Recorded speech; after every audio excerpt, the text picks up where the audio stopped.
উম্মতের জন্য মহানবী সাল্লাল্লাহু আলাইহি ওয়াসাল্লাম তিনি নিজের সকল আরাম আয়েশ সুখ দুঃখ নিজের আরামের নিদ্রাকে পর্যন্ত উম্মতের জন্য হারাম করে দিয়েছিলেন। সেই বিশ্বনবীর উম্মতেরা তারাও নবীজি সাল্লাল্লাহু আলাইহি ওয়াসাল্লামকে নিজেদের জীবনের চাইতেও বেশি মহব্বত করে প্রমাণ করেছেন তারাও নবীজিকে মহব্বত করে। হাদিস শরীফে রাসূলুল্লাহ সাল্লাল্লাহু আলাইহি ওয়াসাল্লাম এই কথাই বলেন, কোন উম্মতের ঈমান ততক্ষণ পূর্ণ হবে না যতক্ষণ পর্যন্ত না আমি নবী তার কাছে তার ছেলে সন্তান পিতা মাতা সকল মানুষ থেকে বেশি প্রিয় না হবো ততক্ষণ পর্যন্ত তার ঈমান পূর্ণ হবে না। রাসূলুল্লাহ সাল্লাল্লাহু আলাইহি ওয়াসাল্লাম হাদিস শরীফে ইরশাদ করেন, لا يؤمن أحدكم حتى أكون أحب إليه من والده وولده والناس أجمعين। তোমাদের কেহ ততক্ষণ পর্যন্ত পূর্ণাঙ্গ ঈমানদার হবে না যতক্ষণ পর্যন্ত না আমি নবী তার কাছে তার ছেলে সন্তান পিতা মাতা এবং সমস্ত মানুষ থেকে বেশি প্রিয় না হব। সাহাবায়ে কেরাম রাসূলুল্লাহ সাল্লাল্লাহু আলাইহি ওয়াসাল্লামের এই কথাকে পূর্ণাঙ্গ রূপে দেখা হয়েছে। হাদিস শরীফে এসেছে হযরত ওমর রাদিয়াল্লাহু তাআলা আনহু নবী করিম সাল্লাল্লাহু আলাইহি ওয়াসাল্লামকে বলছেন যে আল্লাহর নবী আমি আপনাকে ভালোবাসি, বাংলা কথায় আমি আপনাকে ভালোবাসি, উহিব্বুকা ফিল্লাহ আল্লাহর হস্তে আমি আপনাকে অত্যন্ত মহব্বত করি। এটা ইসলামের নিয়ম, কেউ যদি কাউকে মহব্বত করে সে খোলা মনে প্রকাশ করে দিবে। ওমর রাদিয়াল্লাহু তাআলা আনহু এই কথা শুনে মহানবী সাল্লাল্লাহু আলাইহি ওয়াসাল্লাম বলেন যে ওমর তুমি আমাকে কতটুকু মহব্বত করো, তুমি কি তোমার জীবনের চাইতে আমাকে বেশি মহব্বত করো? ওমর রাদিয়াল্লাহু তাআলা আনহু নিশ্চুপ হয়ে গেলেন, পেরেশানিতে পড়ে গেলেন। আমরা হলে হয়তো বলে ফেলতাম আমি আপনাকে আমার জীবনের চাইতেও বেশি মহব্বত করি। আমাদের মধ্যে কপটতা আছে, সাহাবায়ে কেরামের মধ্যে এটা ছিল না। ওমর রাদিয়াল্লাহু তাআলা আনহু বলতেছেন, ইয়া আল্লাহর রাসূল এটার জবাবের জন্য আমাকে সময় দিতে হবে।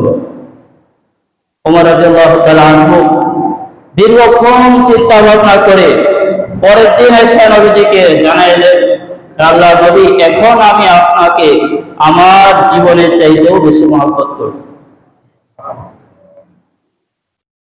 নবীজি কি বললেন? নবীজি বললেন, আল্লাহ ইয়া ওমর, হে ওমর এখন তোমার ঈমান পূর্ণ হয়েছে। একজন মুমিন সে তার নবীকে তার জীবনের চাইতেও বেশি মহব্বত করবে, এটা মুমিনের ঈমান পূর্ণ হওয়ার জন্য শর্ত। এটা কোরআন শরীফে আল্লাহ তাআলা ইরশাদ করেন, কুল ইন কানা আবাউকুম ওয়া আবনাউকুম ওয়া ইখওয়ানুকুম ওয়া আযওয়াজুকুম وعشيرتكم وأموال اقترفتموها وتجارة تخشون كسادها ومساكن ترضونها أحب إليكم من الله ورسوله وجهاد في سبيله। লম্বা আয়াতের মধ্যে সূরা তাওবার মধ্যে আল্লাহ তাআলা ইরশাদ করেন, যদি তোমাদের পিতা মাতা, তোমাদের ছেলে সন্তান, তোমাদের স্ত্রী পুত্র, তোমাদের আত্মীয় স্বজন, পাড়া প্রতিবেশী, তোমাদের সেই মাল যা তোমরা কামাই করেছো এবং সেই ব্যবসা যেটা তোমরা লোকসান হওয়ার ভয়ে থাকো, সেই ঘর বাড়ি যেটাকে তোমরা মহব্বত করো, সব কিছুর চাইতে যদি আমি আল্লাহ এবং আমি নবী তোমার কাছে বেশি প্রিয় না হয় তবে আল্লাহ পাকের পক্ষ থেকে আযাবের অপেক্ষা করো। হাত্তা ইয়াতিয়াল্লাহু বিআমরিহি والله لا يهدي القوم الفاسقين আল্লাহ তাআলা বলতেছেন আল্লাহ এবং তার নবী একজন মুমিনের কাছে তার গোটা বস্তু থেকে বেশি প্রিয় হতে হবে। এটা একজন মুমিনের ঈমান পূর্ণাঙ্গ হওয়ার জন্য শর্ত এটা। তবুকের যুদ্ধের সময় হযরত ওমর এবং হযরত আবু বকর এই দুইজন সাহাবীর মধ্যে প্রতিযোগিতা হইতেছিল কে কার চাইতে বেশি মহব্বত দেখাইয়া নিজের ঈমানকে পূর্ণাঙ্গ করতে। নবীজি সাল্লাল্লাহু আলাইহি ওয়াসাল্লাম তবুক যুদ্ধের সময় সাহাবায়ে কেরামকে হুকুম করলেন, সাহাবীরা তোমাদের যার যার ঘরে যা সম্পত্তি আছে যুদ্ধের জন্য তোমরা জমা করো। এই ঘোষণা পাওয়ার পরে এবার নবী সাহাবী হযরত ওমর তিনি বিশাল উটের বহর নিয়ে সামান নিয়ে নবীজির দরবারে হাজির হচ্ছিলেন। নবীজি সাল্লাল্লাহু আলাইহি ওয়াসাল্লাম হযরত ওমরকে জিজ্ঞেস করলেন যে ওমর আপনি কি পরিমাণ মাল নিয়ে আসলেন? ওমর রাদিয়াল্লাহু তাআলা আনহু বলতেছেন যে আল্লাহর নবী আমি আমার গোটা সম্পদগুলোকে দুইটা ভাগ করে দিয়েছি, একটা ভাগ আজকে নিয়ে এসে পড়ছি, আরেক ভাগ রেখে আসছি। নবী করিম সাল্লাল্লাহু আলাইহি ওয়াসাল্লামের দরবারে হযরত ওমর রাদিয়াল্লাহু তাআলা আনহু বসা। তিনি তখন মনে মনে ভাবতেছিলেন যে আজকে এই তবুক যুদ্ধের সবচেয়ে বেশি কারনামা হয়তো আমার থেকে প্রকাশ পাবে। মনে মনে তিনি ভাবছিলেন এই কথা। কিছুক্ষণ পরে দেখে হযরত আবু বকর সিদ্দিক রাদিয়াল্লাহু তাআলা আনহু আসতেছে, হাতের মধ্যে ছোট্ট একটা পোতলা হাতে নিয়ে আসতেছে। আবু বকরকে দেখে নবীজি সাল্লাল্লাহু আলাইহি ওয়াসাল্লামের প্রশ্ন পাল্টে গেছে। নবীজি এবার জিজ্ঞেস করতেছে, আবু বকর আপনি ঘরে কি রেখে আসছেন? ওমরকে প্রশ্ন করছিলেন যে ওমর আপনি কতটুকু পরিমাণ নিয়ে আসছেন? আবু বকর রাদিয়াল্লাহু তাআলা আনহুকে প্রশ্ন করতেছেন যে আপনি ঘরে কি রেখে আসছেন?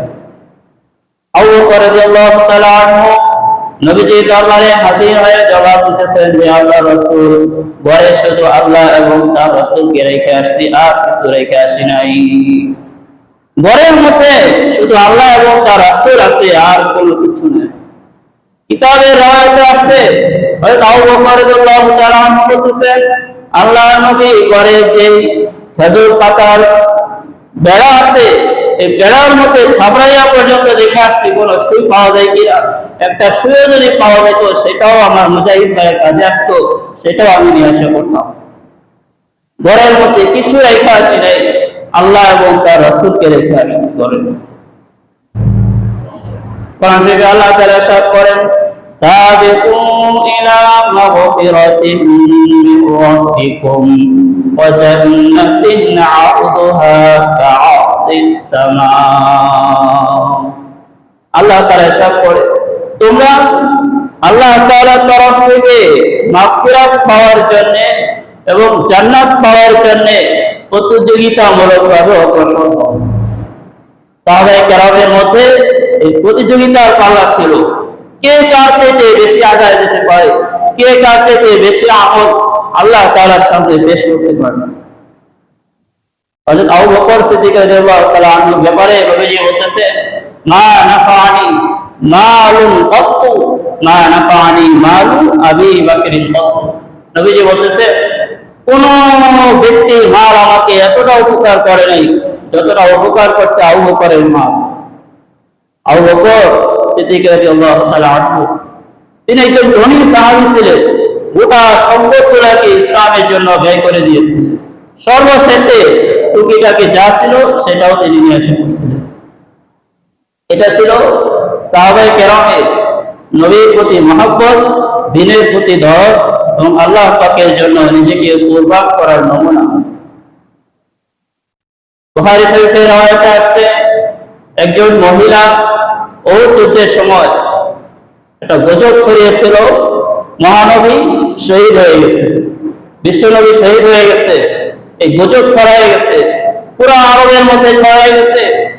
এক মহিলা তার স্বামী, তার সন্তান ওই যুদ্ধে শহীদ হয়েছে। মহিলা চিৎকার করে আসছে আর বলছে, আমার নবী মুহাম্মদ শহীদ হয়ে গেছে, আমি শুনেছি, কথা সত্য কিনা তোমরা আমাকে জানাও।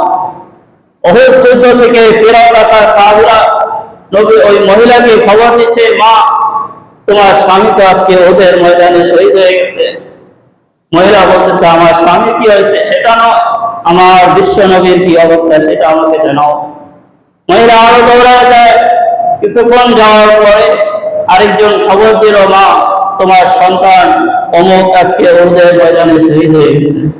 মহিলা বলতেছে, আমার সন্তান নয়, আমার বিশ্ব নবীর কি খবর সেটা তোমরা আমাকে জানাও। সুবহানাল্লাহ। সাহাবায়ে কেরাম নিজের জীবনের চাইতে নিজের স্বামী, নিজের সন্তান, নিজের বাবা মা, পরিবার পরিজন সবার চাইতে বেশি মহব্বত আল্লাহর জন্যে, নবীর জন্যে প্রকাশ করেছিল।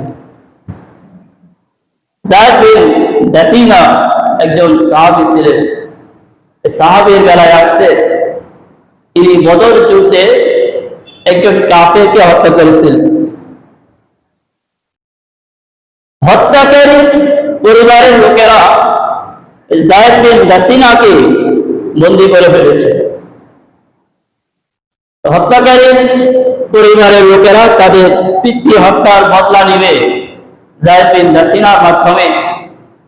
তাকে একটা প্রস্তাব দিয়েছে, তুমি যদি এই মুহূর্তে এই কথা স্বীকার করো, তোমার বদলায় তোমার স্থানে মুহাম্মদকে হত্যা করে দেওয়া হবে, তবে তোমাকে আমরা বাঁচিয়ে দেব, তুমি শুধু এটুকু রাজি হয়ে যাও।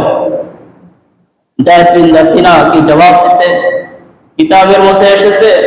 যায়েদ বিন দাসিনা বলতেছেন, আমার বদলায় আমার নবীকে হত্যা করা হবে সেটা তো অনেক দূরের কথা, আমার বদলায় আমার নবীর পায়ে সামান্য একটা কাটা বিঁধুক, এটাও আমি বরদাস্ত করতে পারবো না।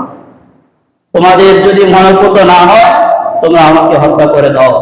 তা আমার নবীর পায়ে সামান্য একটু কাটা বিঁধবে, এটা আমি যায়েদ বিন দাসিনা সহ্য করতে পারবো না। তো সাহাবায়ে কেরাম তারা নবী করিম সাল্লাল্লাহু আলাইহি ওয়াসাল্লামকে মহব্বত করে ঈমানকে প্রমাণ করেছিলেন। তারা সাহাবায়ে কেরাম নবী করিম সাল্লাল্লাহু আলাইহি ওয়াসাল্লামের সামনে ছিলেন। এখন আমরা যারা আছি, আমাদের কালে নবীজি জমিনে নাই, তিনি দুনিয়া থেকে বিদায় নিয়ে গেছেন। আমাদের জন্য কি করণীয়? আলোচনার খোলাসা কথা হলো এখানে, আমরা যারা আছি, আমরা নবী পাই নাই, সাহাবায়ে কেরামকেও দেখি নাই। আমাদের জন্য মহব্বত প্রকাশ করার তরিকাটা কি? আমাদের জন্য মহব্বত প্রকাশ করার পদ্ধতি হচ্ছে রাসূলুল্লাহ সাল্লাল্লাহু আলাইহি ওয়াসাল্লামের সুন্নাত এবং তার আদর্শকে মেনে চলা। যে যত বেশি নবী করিম সাল্লাল্লাহু আলাইহি ওয়াসাল্লামের সুন্নাতকে মানবে, নবী করিম সাল্লাল্লাহু আলাইহি ওয়াসাল্লামের আদর্শকে মানবে, সে তত বেশি আল্লাহ এবং তার রাসূলের প্রিয় পাত্র হবে। নবী করিম সাল্লাল্লাহু আলাইহি ওয়াসাল্লাম হাদিস শরীফে ইরশাদ করেন, মান আহাব্বা সুন্নতি ফাকাদ আহাব্বানি ওয়া মান আহাব্বানি কানা মাই ফিল জান্নাহ। যে আমার সুন্নতকে মহব্বত করলো, যে আমার সুন্নতকে অনুসরণ করলো, সে মূলত আমাকে মহব্বত করলো। আর যে আমাকে মহব্বত করবে, সে কাল হাসরের ময়দানে আমার সাথে তার হাসর নাসর হবে। উম্মতের জন্য এটাই হচ্ছে সবচেয়ে বড় করণীয়। হাদিস শরীফে এসেছে, একদিন নবী করিম সাল্লাল্লাহু আলাইহি ওয়াসাল্লাম দেখতে পেলেন সাহাবায়ে কেরামের এক জামাত মসজিদে নববীতে বসা, তাদের চেহারাগুলো মলিন হয়ে আসছে, তাদের মন ভারাক্রান্ত।